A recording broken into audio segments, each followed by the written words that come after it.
Anxiety disorders involve intense worry or fear that is out of proportion to the actual level of threat.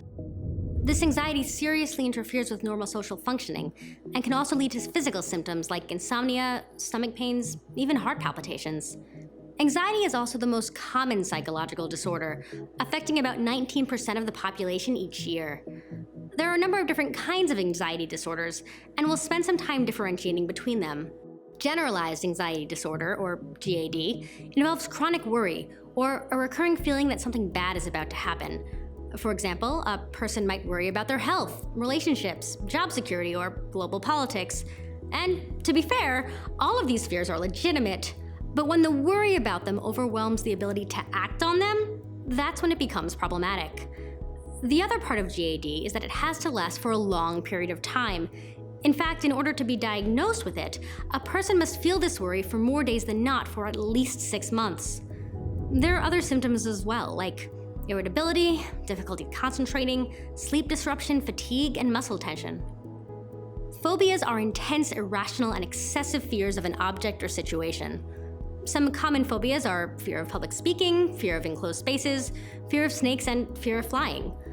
Some phobias are learned through conditioning and can be traced to a specific frightening event.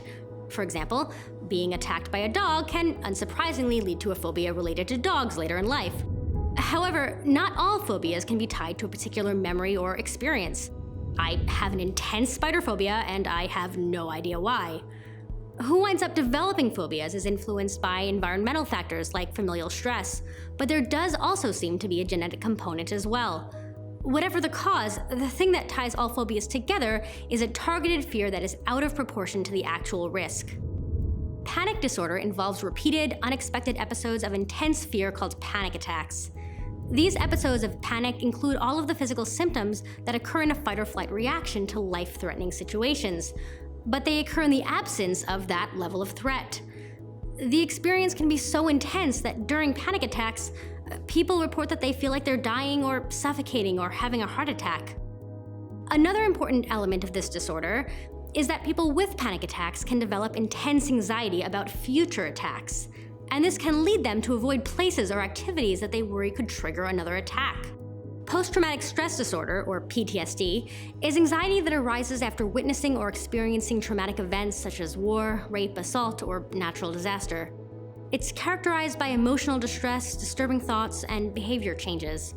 Symptoms of PTSD can include re-experiencing the trauma in flashbacks or nightmares, feelings of alienation, anxiety, anger, or guilt, an increased sense of vulnerability, and problems with social relations. Symptoms of PTSD must last more than a month because intense distress immediately following a trauma is common. In fact, sometimes PTSD doesn't develop until months after the initial triggering event.